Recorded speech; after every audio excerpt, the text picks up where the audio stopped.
ನಮಸ್ಕಾರ, ನಾನು ನಿಮ್ಮ ಮಿಸ್ಟರ್ ಪ್ರಾಫಿಟ್. ಅಮೆರಿಕದಲ್ಲಿ H1B ವೀಸಾ ಕೊರತೆ ಇದೆ, ಪ್ರತಿಭೆಗಳು ಕೊರತೆ ಇದೆ ಅಂತ ಹೇಳ್ಬಿಟ್ಟು ಅಮೆರಿಕದ ಅಧ್ಯಕ್ಷರು ಡೊನಾಲ್ಡ್ ಟ್ರಂಪ್ ನಿನ್ನೆ ಒಂದು ಸ್ಟೇಟ್ಮೆಂಟ್ ಯೂ ಟರ್ನ್ ತಿರುಗಿದ್ದಾರೆ ಅಂತಾನೆ ಹೇಳ್ಬೋದು.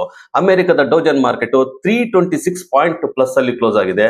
ನಿನ್ನೆ ಆಲ್ ಟೈಮ್ ಅಲ್ಲಿ ಹಿಟ್ ಹೊಡೆದಿದೆ. ಮತ್ತೆ ಏಷ್ಯನ್ ಮಾರ್ಕೆಟ್ ಮಿಕ್ಸ್ಡ್ ರಿಯಾಕ್ಷನ್ ಅಂತ ತೋರಿಸಿದೆ. ಜಪಾನ್ ಮಾರ್ಕೆಟ್ 0.4% ಅಪ್ ಆಗಿದೆ. ಇನ್ನು ಫಾರಿನ್ ಇನ್ಸ್ಟಿಟ್ಯೂಷನ್ ಅವರು ನಿನ್ನೆ ಇಂಡಿಯನ್ ಮಾರ್ಕೆಟ್ ಅಲ್ಲಿ 1750 crores ನ ಸೆಲ್ ಮಾಡಿದ್ರೆ, ಡೊಮೆಸ್ಟಿಕ್ ಇನ್ಸ್ಟಿಟ್ಯೂಷನ್ ಅವರು 5121 crores ನ ಬೈ ಮಾಡಿದ್ದಾರೆ. ಇವತ್ತು ಬೆಳಿಗ್ಗೆ ಗಿಫ್ಟ್ ನಿಫ್ಟಿ 25,950 ಅಲ್ಲಿ ಟ್ರೇಡ್ ಆಗ್ತಾ ಇದೆ. ನಿನ್ನೆ ನಿಫ್ಟಿ 180 ಪಾಯಿಂಟ್ಸ್ ಗೇನ್ ಆಗ್ಬಿಟ್ಟು 25,875 ಅಲ್ಲಿ ಕ್ಲೋಸ್ ಆಗಿದೆ. ನಿನ್ನೆ ಸ್ಟ್ರಾಂಗ್ ಆಗಿ ಮೂವ್ ಆಗಿರೋ ಸೆಕ್ಟರ್ ಅಂದ್ರೆ IT, ಆಟೋ ಮತ್ತು ಫಾರ್ಮಾ ಸೆಕ್ಟರ್. ವೀಕ್ ಆಗಿದ್ದ ಸೆಕ್ಟರ್ ಅಂದ್ರೆ ಡಿಫೆನ್ಸ್ ಮತ್ತು ರಿಯಾಲಿಟಿ ಸೆಕ್ಟರ್. ಇವತ್ತು ನಿಫ್ಟಿ ಅಬೌಟ್ 25,900 ಇದ್ರೆ ಬೈಯಿಂಗ್ ಝೋನ್ ಇರುತ್ತೆ. ನಿಫ್ಟಿ ಇವತ್ತು ಫ್ಲಾಟ್ ಆಗಿ ಓಪನ್ ಆಗುತ್ತೆ. ರೆಸಿಸ್ಟೆನ್ಸ್ ಬಂದ್ಬಿಟ್ಟು 26,000 ಆಗುತ್ತೆ. ಸಪೋರ್ಟ್ ಬಂದ್ಬಿಟ್ಟು 25,700 ಆಗಿರುತ್ತೆ.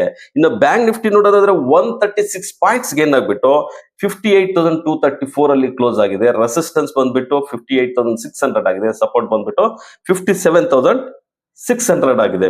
ಇನ್ನು ಸೆನ್ಸೆಕ್ಸ್ ನೋಡಿದ್ರೆ 595 ಪಾಯಿಂಟ್ಸ್ ಗೇನ್ ಆಗ್ಬಿಟ್ಟು 84,466 ಅಲ್ಲಿ ಕ್ಲೋಸ್ ಆಗಿದೆ. ರೆಸಿಸ್ಟೆನ್ಸ್ ಬಂದ್ಬಿಟ್ಟು 85,000 ಆಗಿದೆ. ಸಪೋರ್ಟ್ ಬಂದ್ಬಿಟ್ಟು 83,800 ಆಗಿದೆ.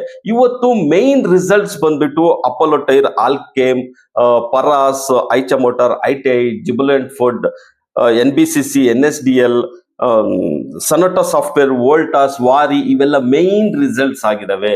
ಇನ್ನು ಇವತ್ತು ಸೆನ್ಸೆಕ್ಸ್ ಎಕ್ಸ್ಪೈರಿ ಇರೋದ್ರಿಂದ ಒಂದು ವಾಲೆಟೈಲ್ ಆಗೋ ಸಾಧ್ಯತೆ ಹೆಚ್ಚಾಗಿರುತ್ತೆ ಅಂತ ಹೇಳ್ಬೋದು. ಜೊತೆಗೆ ಇನ್ನ ಟ್ರೇಡ್ ಡೀಲ್ಸ್ ಯಾವುದೇ ಒಂದು ಕ್ಲಾರಿಟಿ ಬಂದಿಲ್ಲ. ಪಿಯೂಷ್ ಗೋಯಲ್ ಅವರು ಹೇಳ್ತಾ ಇದ್ದಾರೆ ಇನ್ ಮುಂದೆ ಕ್ಲಾರಿಟಿ ಬರುತ್ತೆ ಅಂತ ಹೇಳ್ತಾ ಇದ್ದಾರೆ. ಆದ್ರೆ ಇನ್ನು ಯಾವುದೇ ತರವಾದ ಡಿಸಿಷನ್ ಬಂದಿಲ್ಲ. ಅದರಿಂದ ಮಾರ್ಕೆಟ್ ಇದೇ ರೇಂಜ್ ಬೌಂಡ್ ಅಲ್ಲೇ ಟ್ರೇಡ್ ಆಗ್ತಾ ಇದೆ.